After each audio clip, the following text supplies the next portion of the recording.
안녕하세요. 오늘도 찾아주셔서 감사합니다. 오늘은 경상도 포항시에 거주 중인 백순덕 할머니가 보내주신 사연입니다. 무슨 일이 있었는지 제보된 사연 바로 읽어드리겠습니다. 안녕하세요.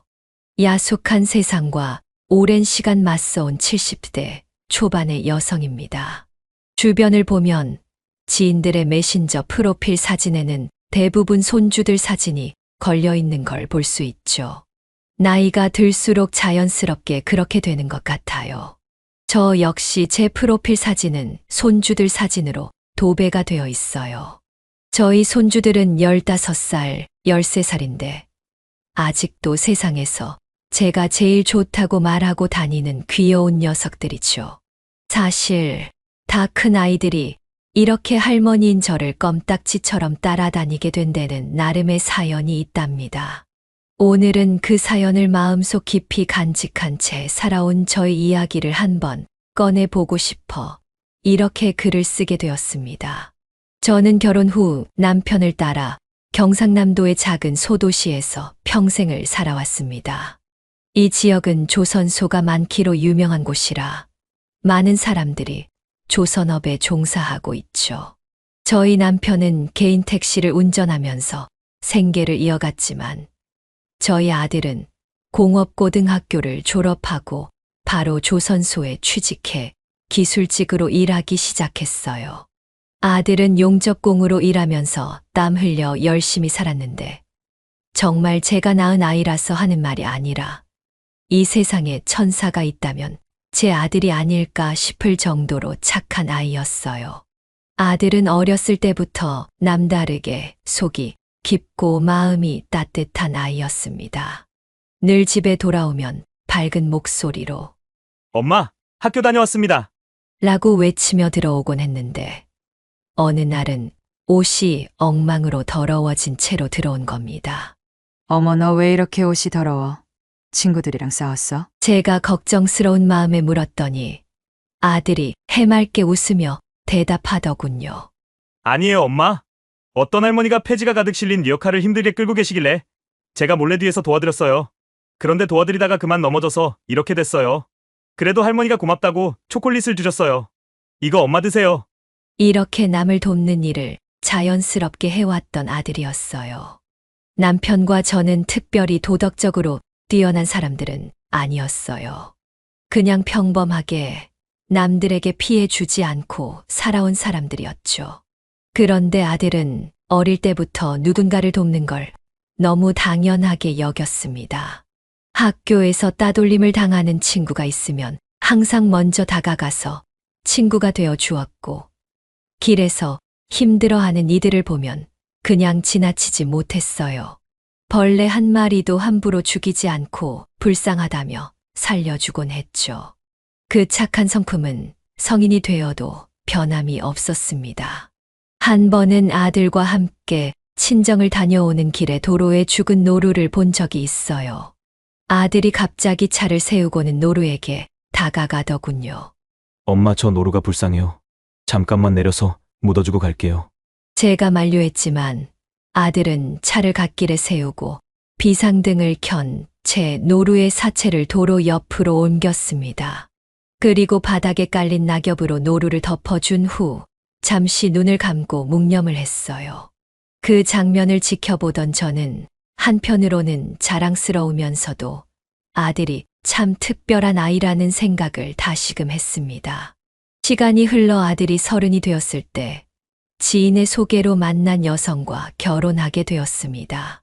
그 여성, 즉 제 며느리도 정말 착한 사람이었어요.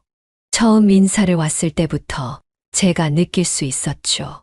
어머님, 저 이번에 이 사람이랑 독거노인들 위해 김장 봉사에 다녀왔어요. 제가 봉사를 꽤 많이 다닌다고 생각했는데 이 사람 덕분에 세상에 봉사의 종류가 이렇게 많은지 처음 알았어요. 덕분에 제 인생이 한층 넓어진 것 같아요. 저는 참 행복한 사람이에요. 그 말을 듣는데 저는 그 순간 저 아이가 우리 아들의 배필이 맞구나라는 생각이 들더군요.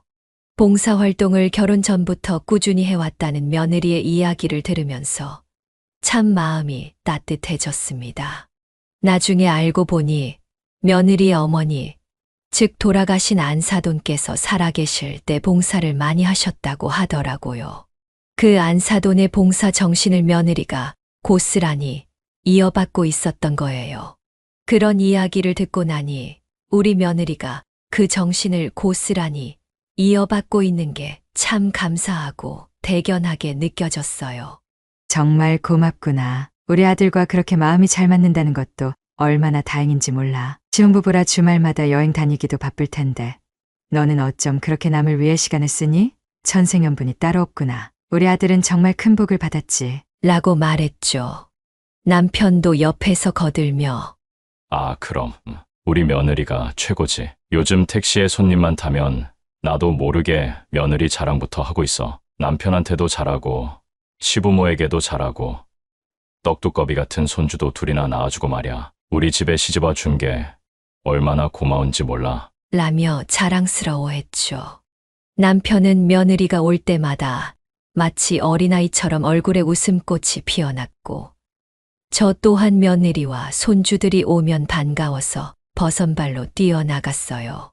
그렇게 우리 가족은 행복하게 지냈지만 어느 날 갑자기 며느리가 울먹이는 목소리로 전화를 걸어왔습니다. 어머님, 애들 아빠가 다쳤어요. 저 정말 너무 속상하고 걱정돼요. 그 말에 가슴이 철렁 내려앉았죠. 뭐, 애비가 다쳤다고. 무슨 일이야?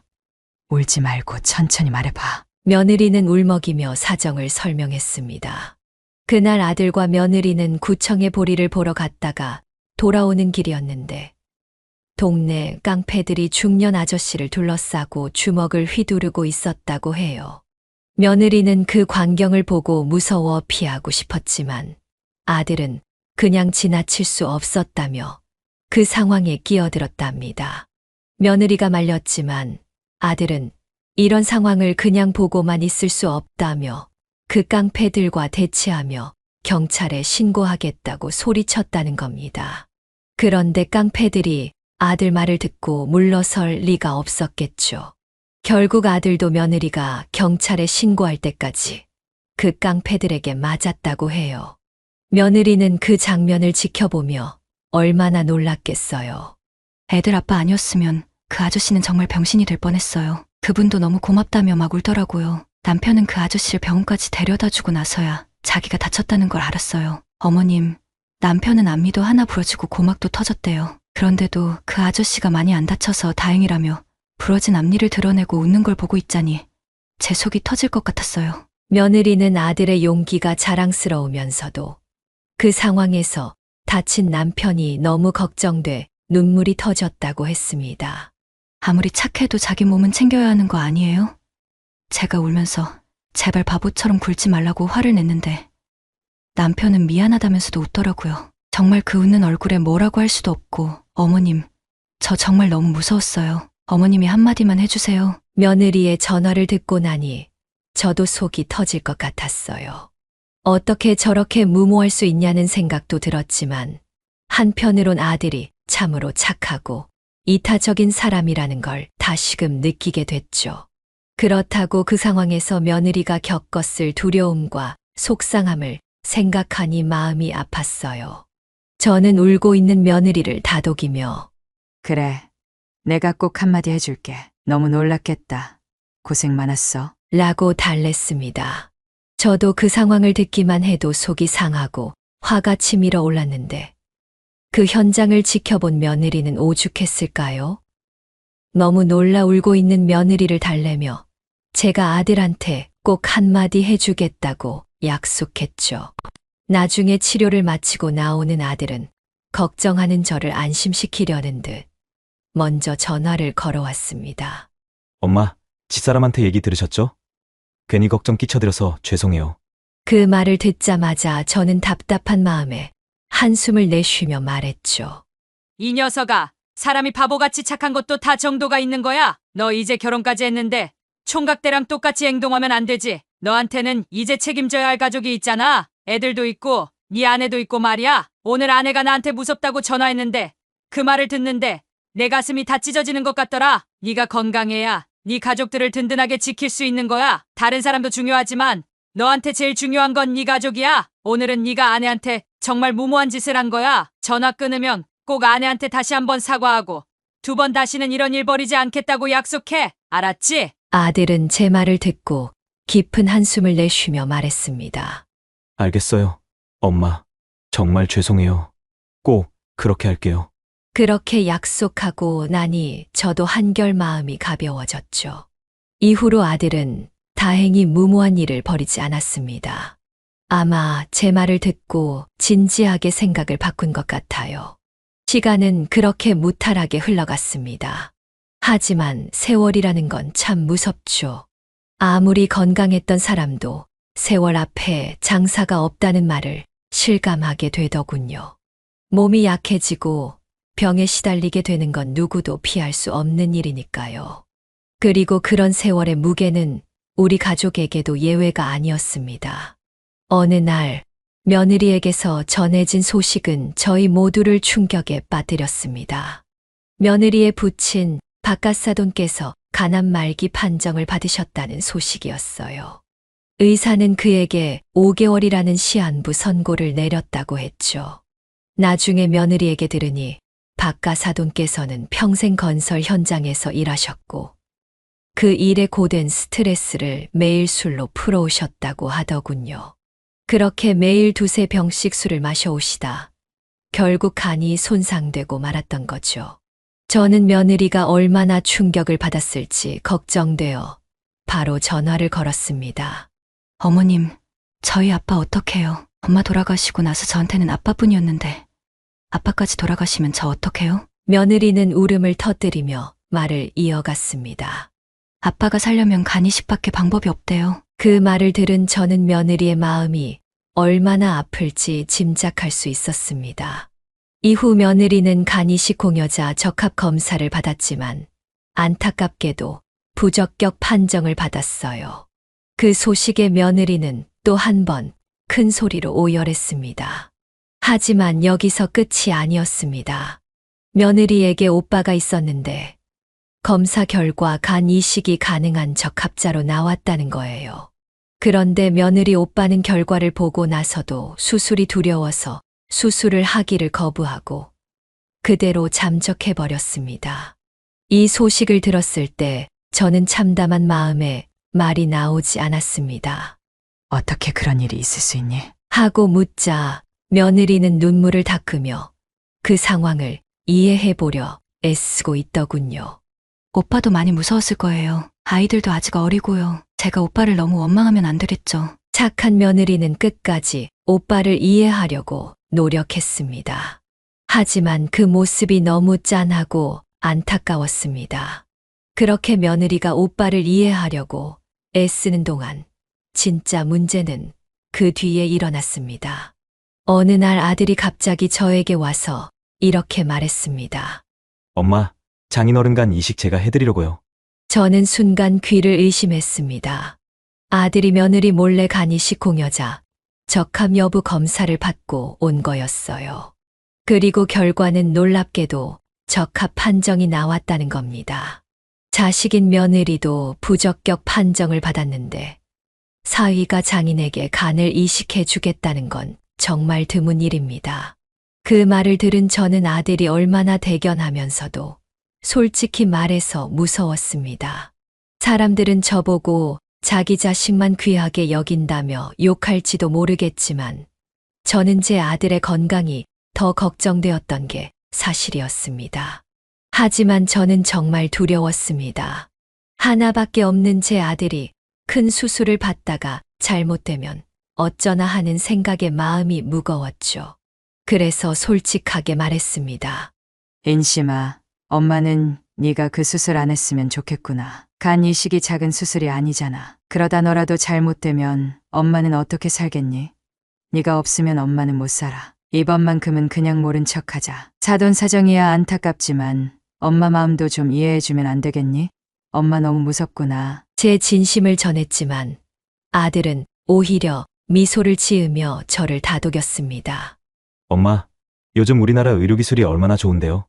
너무 걱정 마세요. 그리고 장인어른도 저한테는 부모님이잖아요. 엄마가 항상 애들 엄마를 딸처럼 생각하셨다면서요? 저도 마찬가지예요. 엄마처럼 장인어른도 저를 아들로 생각하시겠죠. 그런데 제가 부모님을 모른 척하면 안 되잖아요. 만약에 제가 이식을 안 해서 장인어른이 돌아가시면 전 평생 그 죄책감에서 벗어나지 못할 거예요.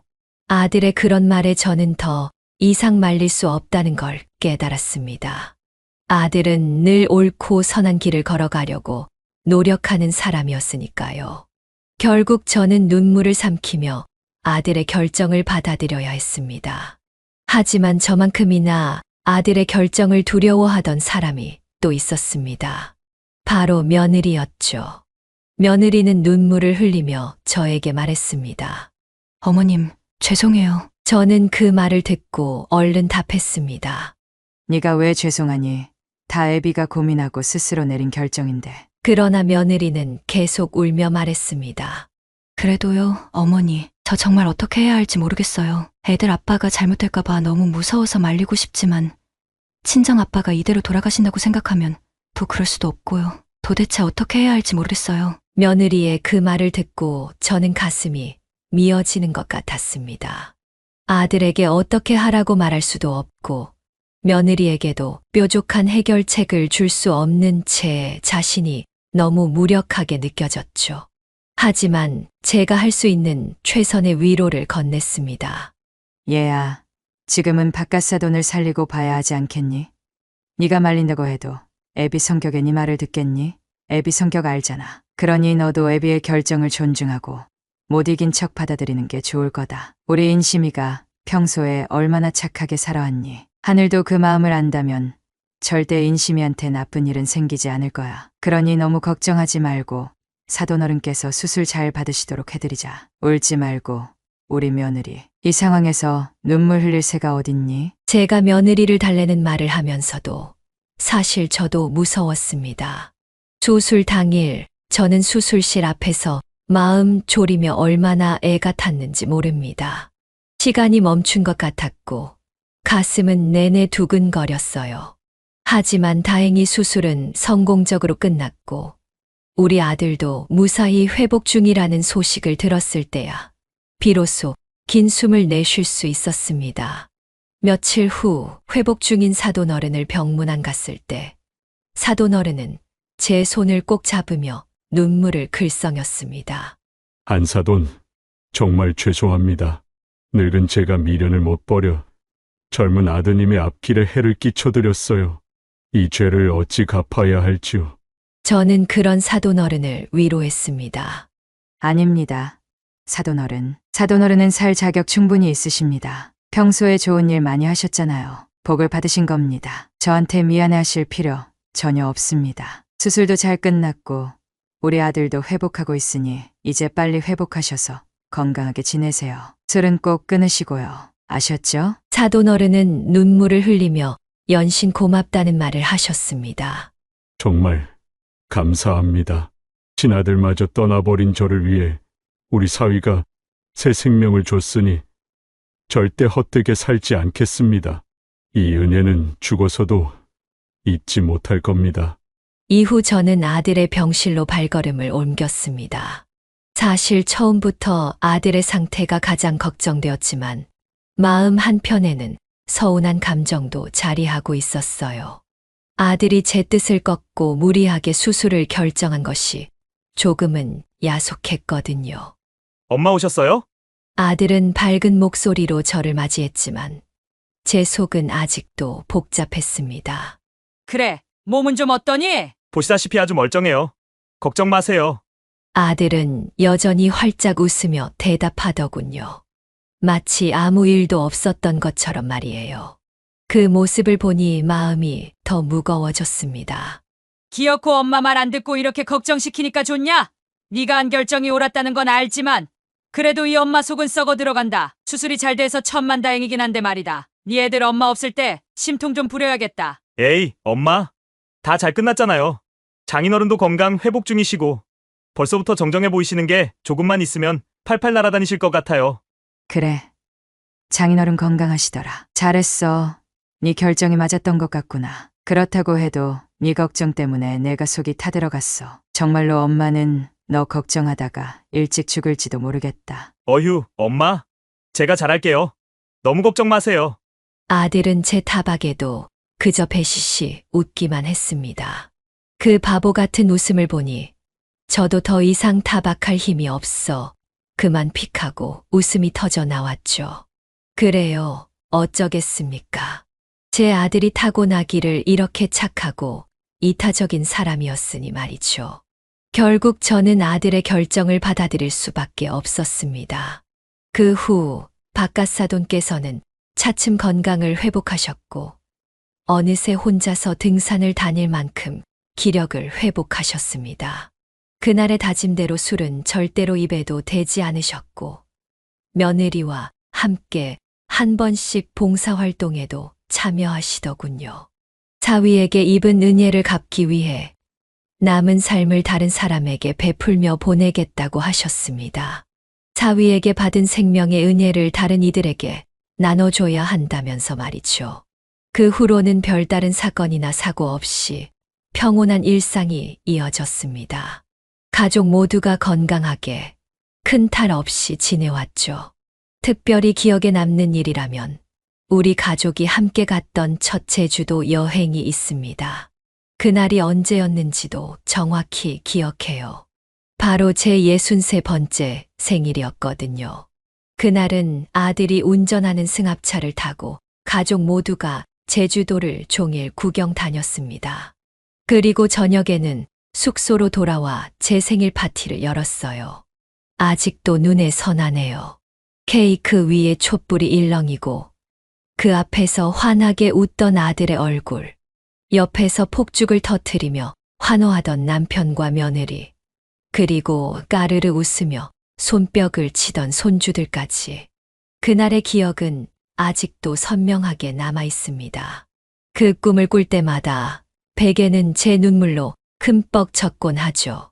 사랑하는 가족들과 함께 보냈던 그날이 얼마나 소중한지 이제야 새삼 느끼게 되니까요. 사랑하는 어머니, 생신 축하드립니다. 엄마, 얼른 촛불 끄세요. 알았다, 알았어. 아이고, 녀석들 보채기는. 그때 저는 촛불을 끄기 바빠 소원 비는 걸 깜빡했더라고요. 어머님, 소원 비셨어요? 아이고, 깜빡했다. 다음 생일엔 꼭 소원 비세요. 아셨죠? 그날은 정말 행복한 날이었습니다. 사실 창피한 이야기지만 저는 그때가 처음으로 제주도를 가본 거였어요. 그동안 살림살이가 빠듯하다 보니 여행 한 번 제대로 다녀올 생각도 못 했거든요. 늘 좋다 좋다 소문으로만 들었던 제주도는 정말로 외국처럼 아름다웠습니다. 아마도 사랑하는 가족들과 함께여서 더 아름답게 느껴졌던 것일지도 모르죠. 그때 아들이 저에게 선물을 건넸습니다. 엄마, 이거 집사람이랑 저랑 같이 고른 거예요. 이게 뭐냐? 어머니, 받아보세요. 에구머니나, 이게 금으로 된 상패 아니냐? 아들이 건넨 것은 다름 아닌 금으로 된 상패였습니다. 저를 위해 특별히 준비한 선물이라고 하더군요. 전혀 예상치 못한 선물을 받고 두 눈이 휘둥그레졌습니다. 엄마, 제가 이거 드릴게요. 감사패 지난 63년간 가족을 위해 헌신하신 어머니께 가족을 대표하여 감사드립니다. 앞으로 꽃길만 펼쳐질 윤정숙 여사님의 행복한 인생을 기원하며 사랑하는 가족들이 드림. 자, 엄마, 이거 한 손으로 들고 계세요. 기념사진 남겨야죠. 어머님, 여기 보세요. 치즈. 아니, 애미야. 너희 둘이 준비한 선물인데 너도 같이 찍어야지. 사진은 내가 찍을게. 남편은 사진을 찍으려는 며느리에게서 휴대폰을 받아들며 웃었어요. 며느리는 그럴까요? 하며 제 옆에 서서 팔짱을 끼고 다정히 미소 지었습니다. 그렇게 아들과 저 그리고 며느리 셋이 나란히 서서 황금 감사패를 들고 찍은 사진은 지금도 우리 집 거실의 가장 눈에 띄는 곳에 자리를 잡고 있답니다. 가끔 그 사진을 볼 때면 그날 아들과 며느리의 웃음소리가 생생히 들리는 듯해 자주 들여다보곤 합니다. 그로부터 1년이 지나고 손주들은 어느새 훌쩍 자라 있었습니다. 큰 손주는 벌써 7살, 작은 손주는 5살이 되었죠. 아들은 여전히 성실히 직장 생활을 이어가고 있었고, 며느리는 오전 시간에 아이들이 어린이집에 가 있는 동안만 근처 편의점에서 아르바이트를 하며 가게의 보탬이 되고 있었습니다. 우리는 그렇게 아이들이 자라나는 모습을 지켜보며 더할 나위 없이 평화롭고 행복한 시간을 보내고 있었어요. 세월이 흘러 남편과 함께 노년을 즐기며 손주들과 함께 웃을 날들을 기대하며 살았지요. 그러나 인생은 참으로 예측할 수 없는 일들로 가득하죠. 세월이 조용히 지나가는 듯 보이지만 그 풍파는 언제나 예고 없이 찾아오는 법입니다. 어느 날 저녁 식사를 준비하던 중 며느리에게서 전화가 걸려왔습니다. 어머님, 애들 아빠가 일하다가 쓰러져서 지금 응급실로 실려갔어요. 저 애들 어린이집에 좀 부탁드릴게요. 지금 병원으로 가는 중이에요. 뭐라고? 인심이가 쓰러졌다고? 왜? 도대체 무슨 일이야? 저도 잘은 모르겠어요. 사람들이 나중에 가서 보니까 혼자 용접을 하다가 쓰러졌다고 하더라고요. 이미 쓰러진 지 꽤 된 것 같아요. 그 말을 듣자마자 저는 남편에게 급히 전화를 걸어 당장 차를 돌려 병원으로 오라고 했고, 저 역시 허둥지둥 옷을 챙겨 입고 병원으로 달려갔습니다. 병원에 도착하니 남편과 며느리는 이미 와 있었고 수술실 앞에서 초조하게 앉아 있었습니다. 그 옆에는 아들의 직장 동료로 보이는 남자 한 명이 함께 있었죠. 인심이가 왜 갑자기 쓰러진 거예요? 멀쩡하던 애가 어떻게 이래? 저는 다급히 아들의 동료의 팔을 붙잡고 물었습니다. 그의 대답은 저를 더 깊은 충격으로 몰아넣었습니다. CCTV를 확인해 보니 인심 씨가 용접을 하다가 갑자기 호흡곤란이 온 듯 픽하고 쓰러졌더라고요. 의사 선생님 말씀으로는 심폐소생술이 조금만 더 빨리 이루어졌더라면 이렇게까지 나빠지지 않았을 거라고 하셨어요. 그날 왜 하필 인심 씨와 떨어진 곳에서 다들 작업 중이었는지 정말 죄송합니다. 어머니. 그 말을 듣고 저는 그대로 바닥에 털썩 주저앉고 말았습니다. 하늘이 무너지는 듯한 기분이었죠. 세상에 그 건강하던 아들이 갑자기 쓰러지다니. 이게 어떻게 된 일인가 싶었습니다. 혹시라도 아들이 잘못되기라도 한다면 그 생각만 해도 숨이 막히고 가슴이 터질 듯한 두려움이 밀려왔습니다. 손발이 덜덜 떨릴 정도로 겁에 질린 제 상태를 알아챈 건 남편이 아니라 며느리였습니다.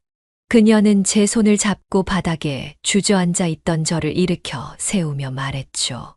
어머님, 진정하세요. 아직 수술이 끝난 게 아니잖아요. 어머님이 예전에 저한테 하신 말 기억하시죠?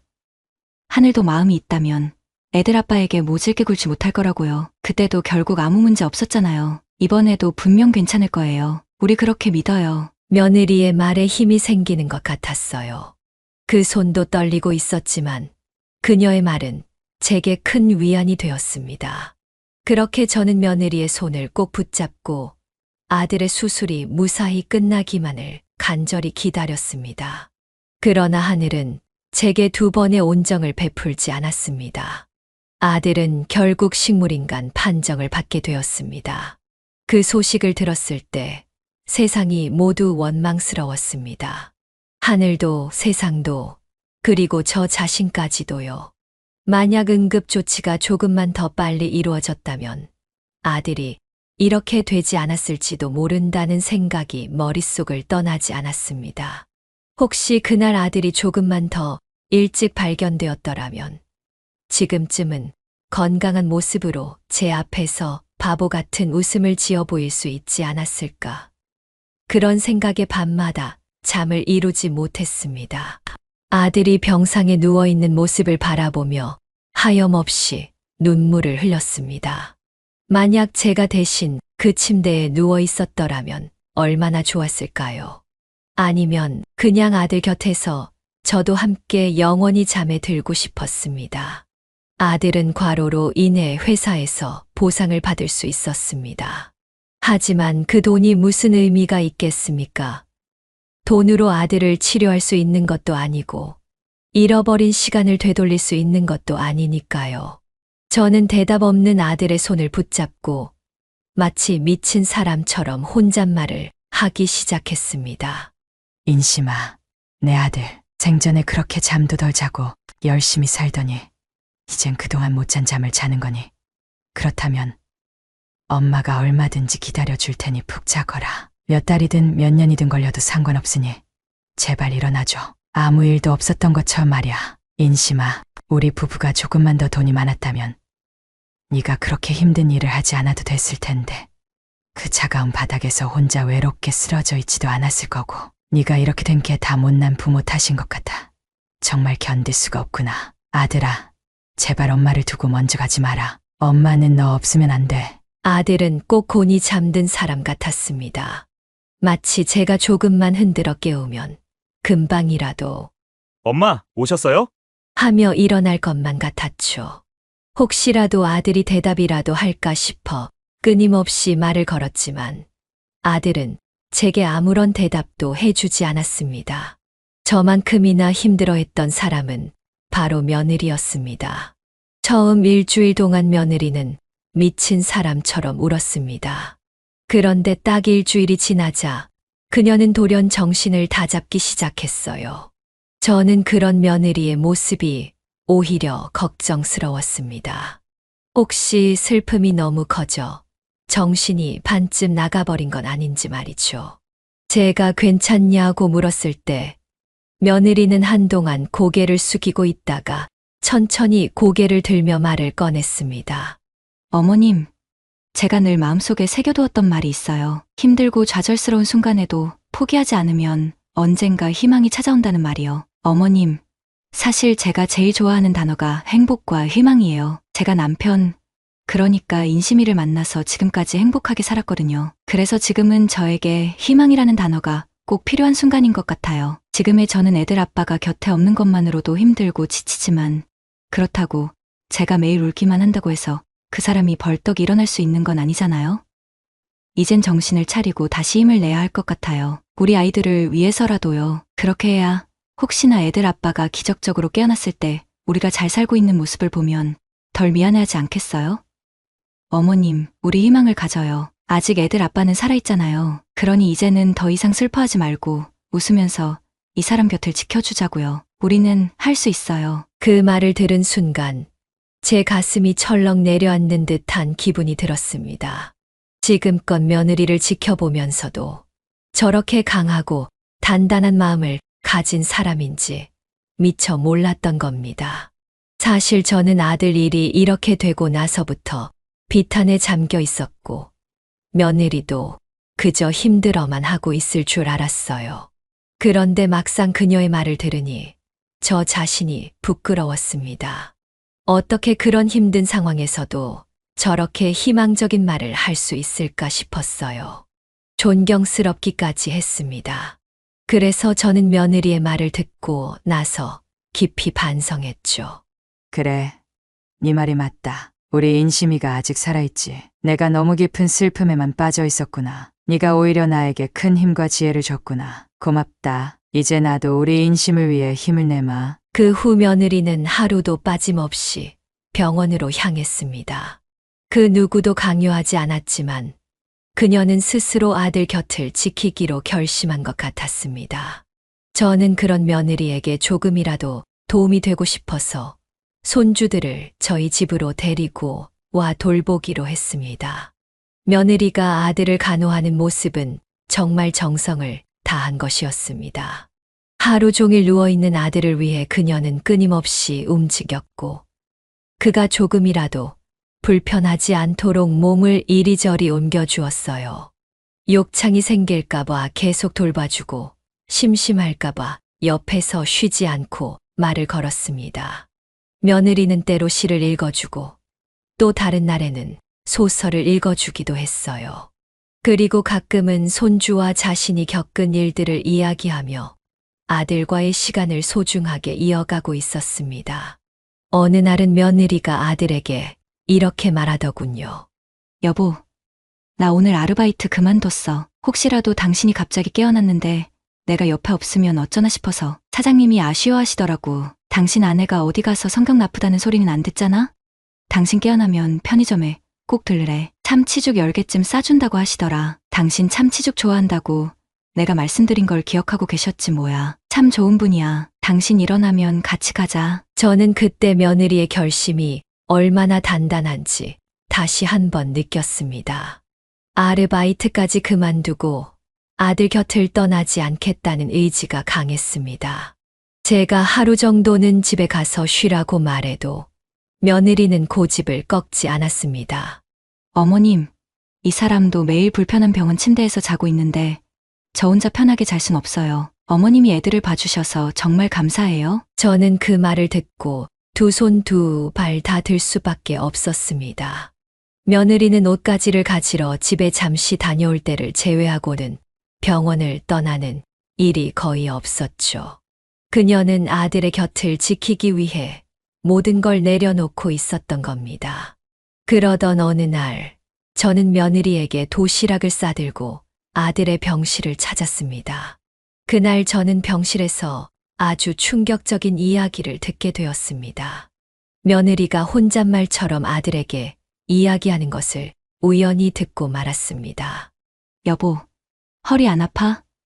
예전엔 오래 누워있으면 허리가 아프다고 침대에서 잘 못 누워 있었잖아. 그런데 지금은 왜 이렇게 오랫동안 누워 있는 거야? 내가 기억하는 당신은 침대에서 오래 누워 있는 걸 싫어했잖아. 기억나?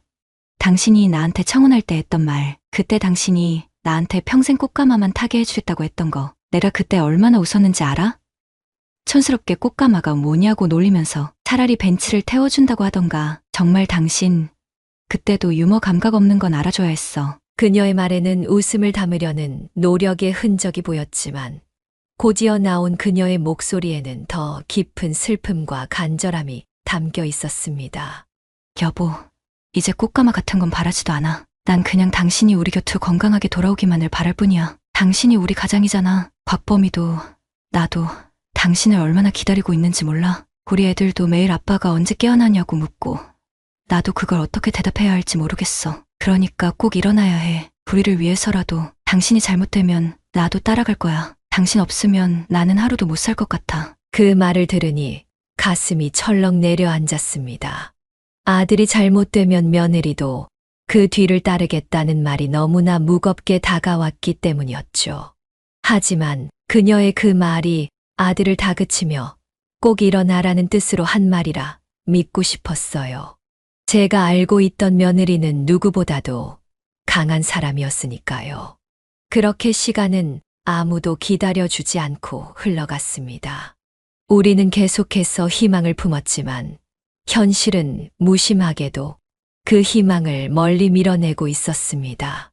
그렇게 야속하게도 세월은 흐르고 어느덧 3년이라는 시간이 지나갔습니다.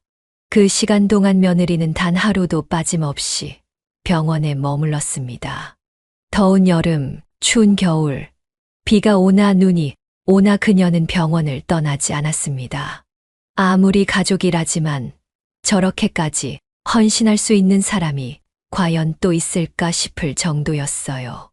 그녀의 절절한 마음을 지켜보며 저도 수없이 눈물을 훔쳤습니다.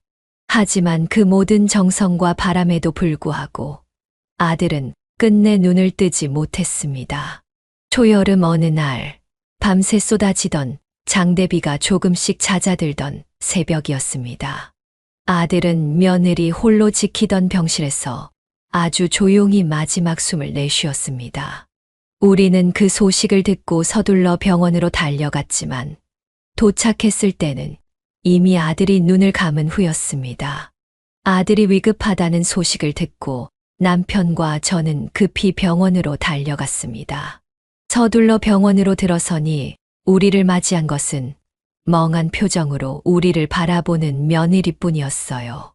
그녀의 눈은 이미 초점을 잃은 상태였고 그 앞에는 평소와는 달리 모든 의료기구가 떼어진 채 조용히 눈을 감고 있는 아들이 누워 있었습니다. 그 순간 모든 것이 무너져 내리는 기분이었습니다.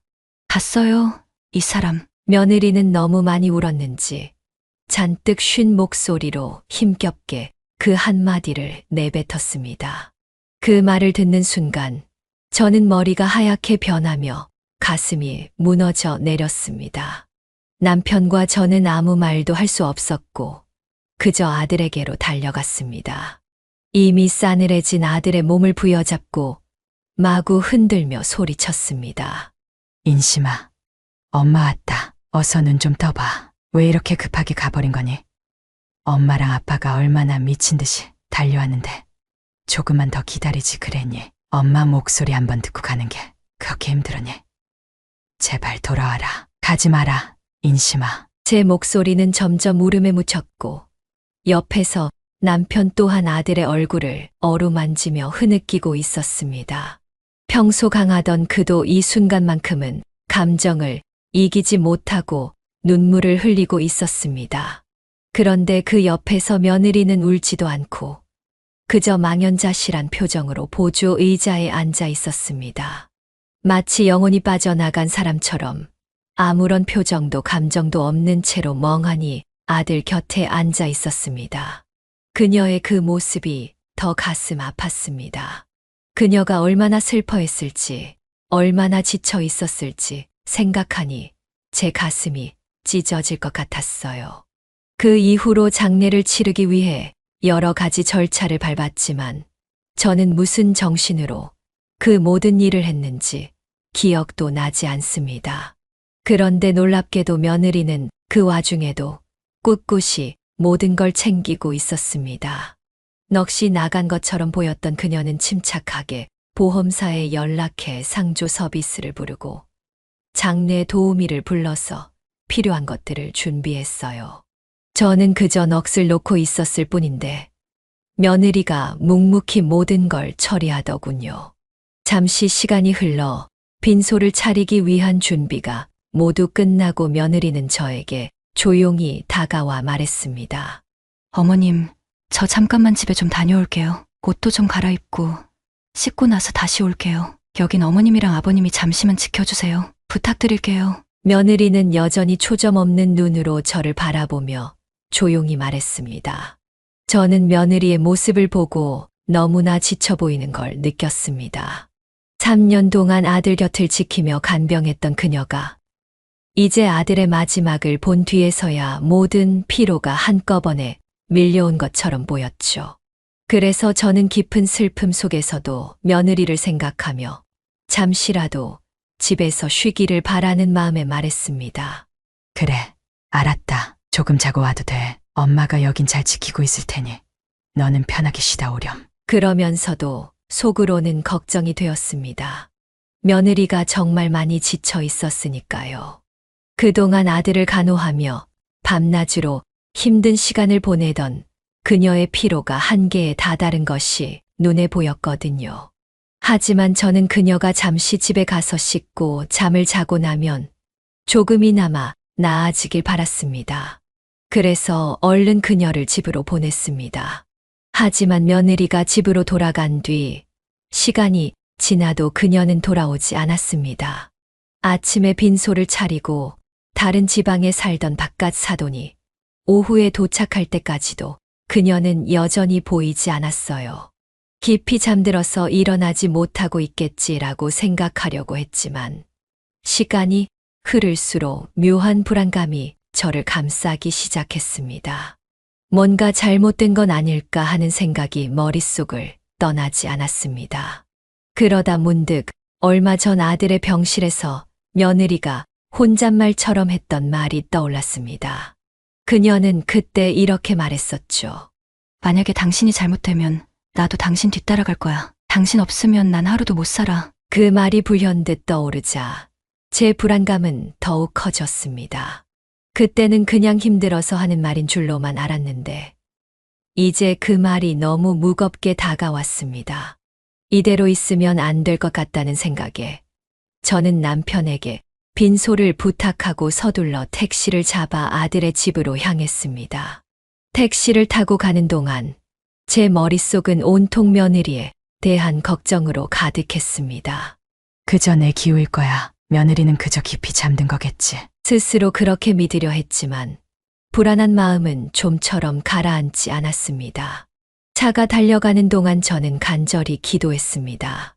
며느리가 그저 지쳐서 잠에 빠져 있을 뿐이기를 아무 일도 일어나지 않기를 바랐습니다. 하지만 불안감은 쉽게 떨쳐지지 않았습니다. 시간이 갈수록 점점 더 초조해졌고 택시가 달려가는 시간이 너무나 길게 느껴졌습니다. 드디어 아들의 집에 도착하자 저는 급히 문을 열고 집 안으로 들어섰습니다. 집은 너무나 고요했습니다. 불길한 정적이 감돌고 있었어요. 마치 모든 것이 멈춘 듯한 그 적막감이 저를 더 불안하게 만들었습니다. 저는 조심스럽게 며느리를 불러보았지만 집안에서는 아무런 대답이 들리지 않았습니다. 현관에 놓인 며느리의 신발은 분명히 보였는데 그녀의 모습은 어디에도 보이지 않았습니다. 집안 곳곳을 돌아다니며 며느리를 불렀지만 여전히 아무런 응답이 없었어요. 그때부터 저의 불안감은 더욱 커졌습니다. 그리고 안방문을 열었을 때 저는 눈앞에 펼쳐진 광경에 너무 큰 충격을 받고 말았습니다. 왜 불길한 예감은 빗나가질 않는 걸까요? 안 돼. 아이고, 영서야. 아이고, 정신 좀 차려봐라. 안 된다.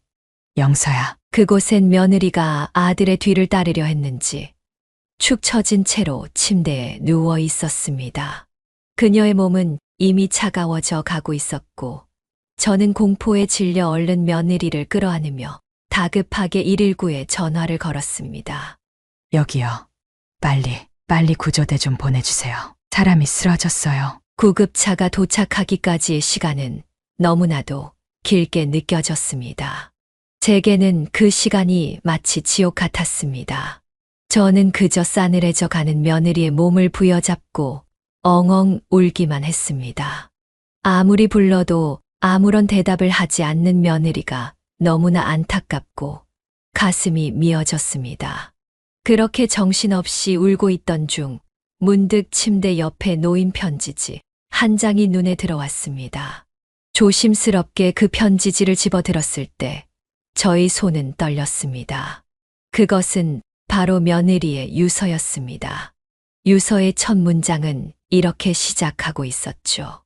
이 편지를 제일 먼저 발견해서 읽으실 분은 누구일까요? 저는 아마 어머님이실 것 같아요. 맞나요? 어머님? 어머님, 아버님, 부족한 저를 항상 세상에서 제일 귀한 며느리라고 말씀해 주시고 아껴주셔서 정말 감사드립니다. 예전에도 그리고 지금 이 순간에도 하늘에 가서도 이 감사한 마음은 변치 않을 거예요. 하지만 죄송합니다. 이렇게 무책임하게 떠나버려서요. 유서를 읽어 내려가면서 눈물이 차오르기 시작했습니다.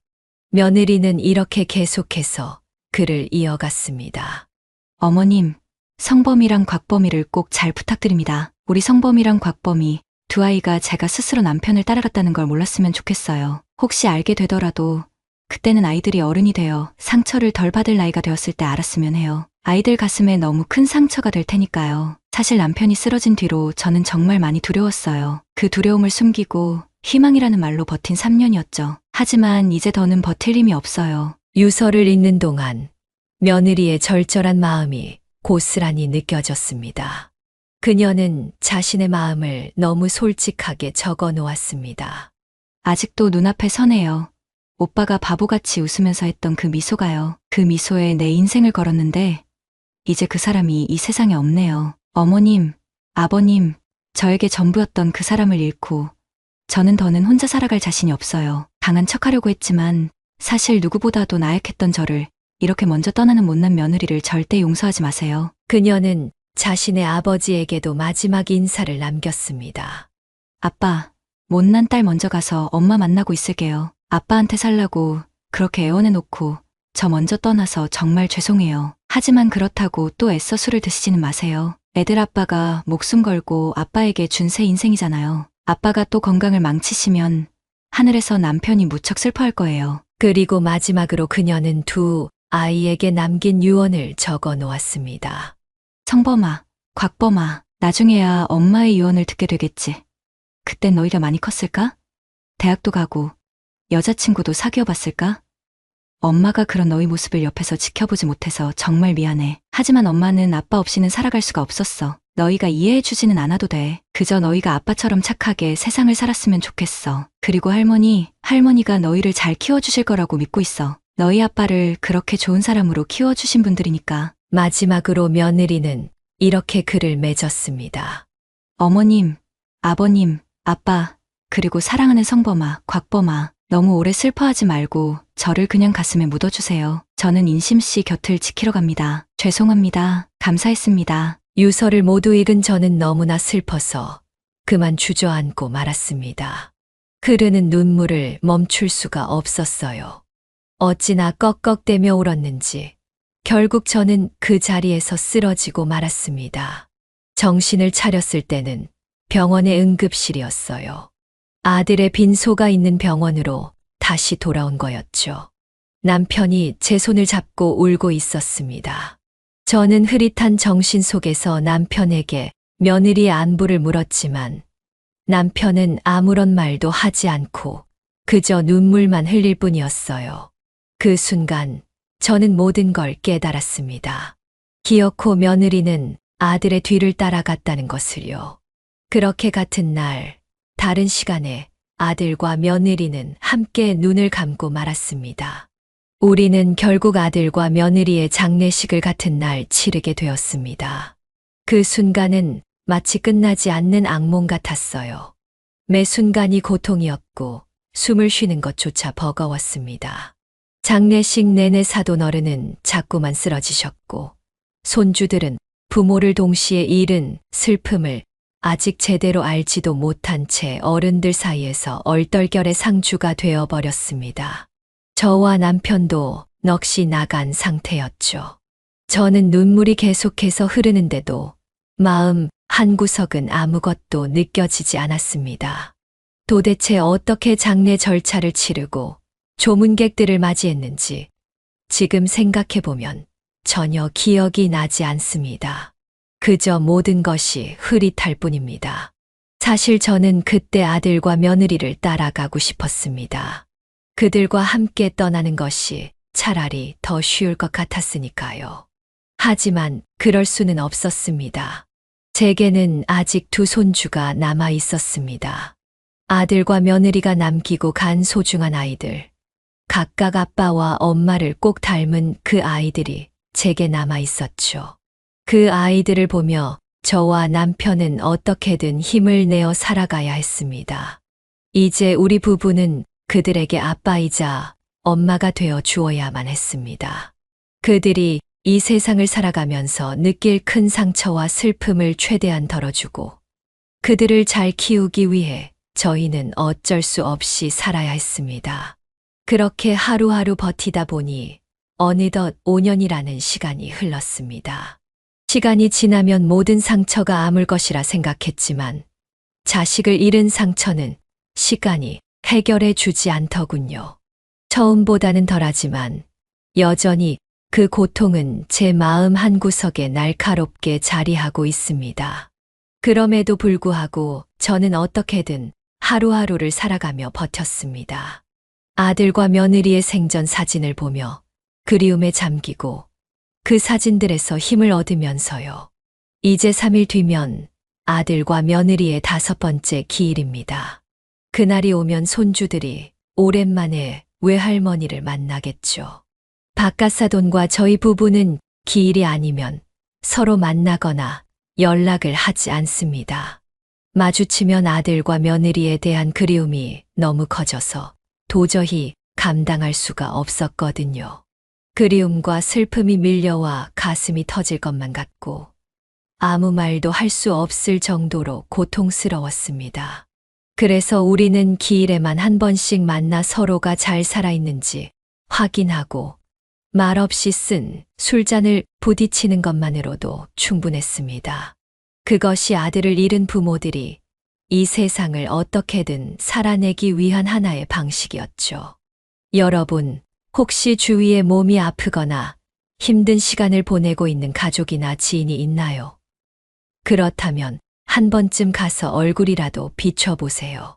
혹시 여건이 되지 않는다면 안부 전화 한 통이라도 괜찮습니다. 제가 직접 겪어보니 소중한 사람과 함께 할 수 있는 시간은 정말 한순간도 허투루 보낼 수 없는 것이더라고요. 아무리 많은 시간을 함께 한다고 해도 부족하게만 느껴집니다.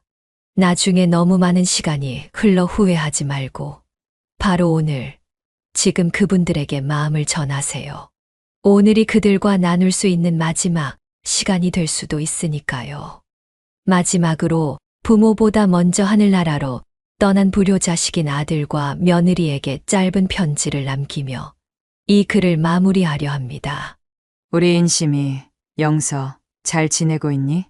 엄마는 너희가 너무 보고 싶구나. 성범이와 곽범이는 우리가 잘 돌보고 있어. 너희가 얼마나 착하고 예쁜지 몰라. 너희를 빼닮아 어찌나 착한지 그 아이들만 보면 엄마는 하루하루 살아갈 힘이 생긴단다. 얼마 전에 내 생일이었는데 너희 아빠가 웬일로 케이크를 사왔더라. 그 무뚝뚝한 양반이 그런 걸 해줄 줄은 몰랐지. 그때 생각나니?